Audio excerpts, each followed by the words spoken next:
Nah, pada sendi bisa terjadi infeksi sendi. Tadi saya katakan terjadi septic arthritis yang termasuk kasus emergensi, dan juga terjadi infeksi akibat operasi bisa terjadi, atau karena gigitan binatang bisa terjadi. Ini contoh gambaran infeksi pada sendi panggul, sehingga infeksinya memakan tulang sehingga terjadi patah fraktur kolum femoris, dan terapinya kita beri demam dan kita ganti dengan prostesis, ya, total hip arthroplasty, supaya pasien bisa berfungsi kembali. Nah, ini septic arthritis ini berbahaya, harus segera diatasi.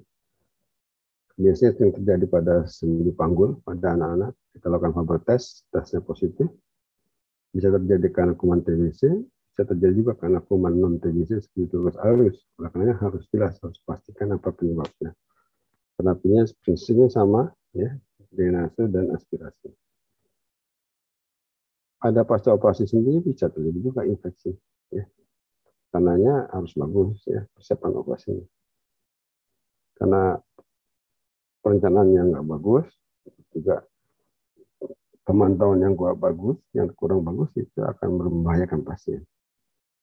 Karena kalau sudah terjadi infeksi, kita harus atasi, ya, kita cari sumber infeksinya, kita bersihkan lagi, dan implannya harus diganti. Gitu. Infeksi lain apa ada, yaitu tetanus. Ini perlu ditanyakan pada pasien riwayat imunisasinya. Ya. Ini sering terjadi pada luka yang dibiarkan tidak dilakukan pembersihan dalam waktu lebih dari 6 jam, hingga kumanya membiak, kontaminasinya bertambah banyak. Lukanya tidak teratur, ini ciri-ciri saja. Luka tembak atau luka bakar, bisa menyebabkan terjadinya sumber infeksi tetanus.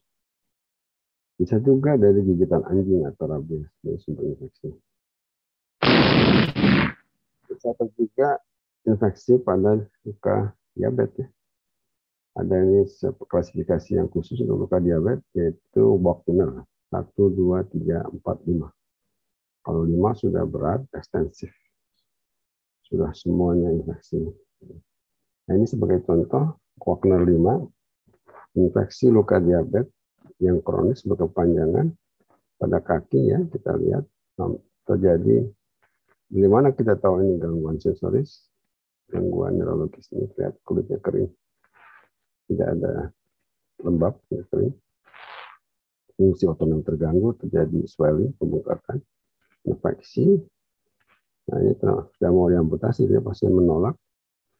Akhirnya kami atasi dengan pemberian teknik rekayasa jaringan sehingga bisa sembuh kembali dalam waktu 2 bulan. Alhamdulillah. Yang tadinya rusak juga sembuh normal.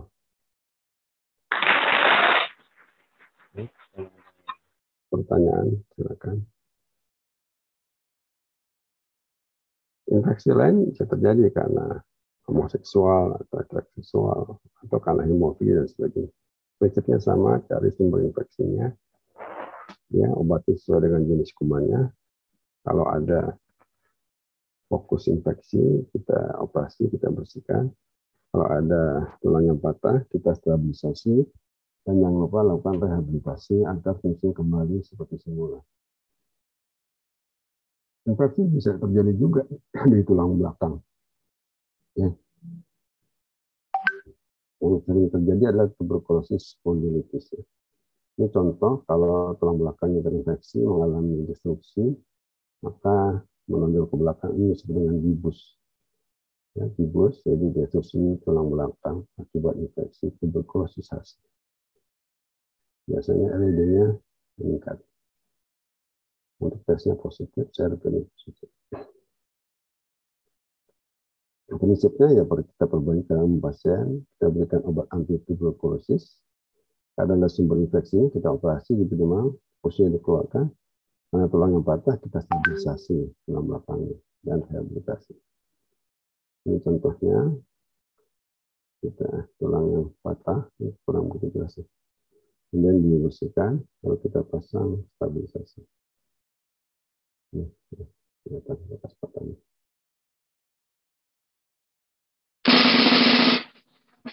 Ini ada pertanyaan, silakan. Nah, ini kita masuk ke inflamasi. Jadi inflamasi itu nggak ada sumber infeksinya, nggak ada sumber kumannya, tapi penampakannya sama, ya bengkak, ya swelling, nyeri, gangguan fungsi, dan juga bisa menimbulkan deformitas atau kecacatan atau mobilitas. Ini contoh pada tangan-tangan, ya. Apakah bisa terjadi juga pada sendi penumpu berat badan, misalnya bisa, tapi deformitasnya khas pada rambut artritis, deformitasnya yenuvalgum dia keluar.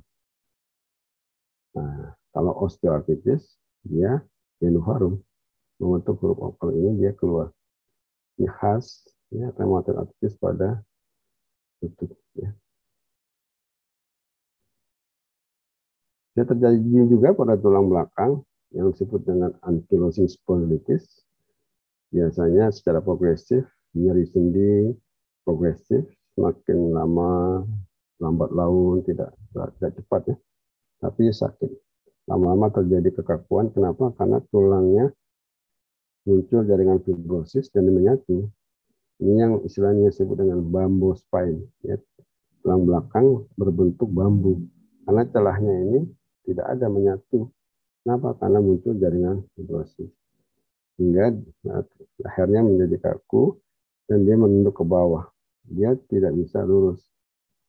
Nah ini ya ada tesnya namanya distal wall test. Jadi dia berjarak dengan dinding belakang. Kemudian hidupnya juga fleksi dan lututnya juga terganggu. Terjadi fibrosis pada sendi tulang. Ada penyakit inflamasi yang lain yaitu gout arthritis. Ya. Dia suka menyerang jari kaki dari yang utama. Jari kaki yang normal yang lurus, sekarang dia ke lateral. Gitu. Nah ini biasanya sangat sakit. Kenapa sangat sakit? Karena itu tertusuk oleh kristal-kristal. Jadi metabolik daripada gout itu bentuknya seperti jarum. Nah, itu tajam, menusuk sehingga terasa sakit. Kalau kita lihat di X-ray, tulangnya disrupsi, dia ke arah lateral. Ini gambarnya gout. Jadi lebih sering pada jari kaki yang pertama. Kalau dia menonjol besar, disebut dengan topus.